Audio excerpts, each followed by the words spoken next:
मातोश्री निवासस्थानाबाहेर बॅनरबाजी करून उद्धव ठाकरेंना डिवचण्याचा महायुतीने प्रयत्न केलाय। त्रिभाषा धोरण ठाकरेंनी स्वीकारलं, हिंदी सक्तीचा निर्णय ठाकरेंच्या काळातील असा बॅनरवर उल्लेख करण्यात आलाय। त्रिभाषा धोरणाचा ठाकरेंना विसर पडला का, बॅनरमधून उद्धव ठाकरेंना असा सवालही करण्यात आलाय।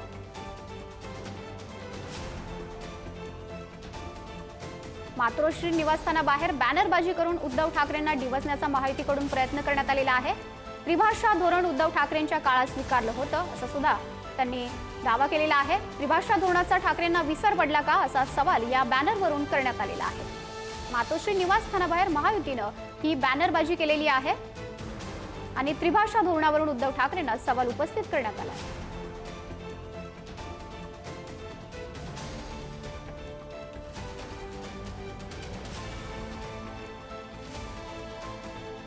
प्रतिनिधी श्रेयस सावंत आपल्याशी जोडले गेलेले आहेत। श्रेयस, एकीकडे बॅनरबाजी लागलेली आहे तर दुसरीकडे विजय मिळवायची तयारी सुरू असल्याचं दिसतंय। खरं तर माधुरी आपल्याला म्हणावंच लागेल की एकीकडे खऱ्या अर्थानं बॅनर जे आहे ते मातोश्रीवर लागलेलं आहे, पण दुसरीकडे जर आपण बघितलं गेलं तर महत्वाची गोष्ट की डोमची पाहणी आज दोन्ही पक्षाचे लोक करताना दिसणार आहेत। एक आपण बघू शकतो तर शिवसेनेकडून अनिल परब असतील किंवा वरुण सरदेसाई असतील आणि मनसेकडून संदीप देशपांडे, बालगंगाधर आणि नितीन सरदेसाई 11 वाजता दरम्यान ते डोमला जाणार आहे। खरं तर ही लोक ही काल रात्री जाणार होती, मात्र काही कार्यक्रम होता डोममध्ये म्हणून ते गेले नाही, पण आज जाऊन ते संपूर्ण पाहणी करणार आहेत। औषधाची गोष्ट ही असली कोणाकोणाची भाषणं होतील, तो सगळ्याच गोष्ट कशी होईल कारण राज ठाकरे मनसे अध्यक्षांनी हे सांगितलंय की कुठलाही झेंडा यावेळी या मंचावर दिसणार नाही।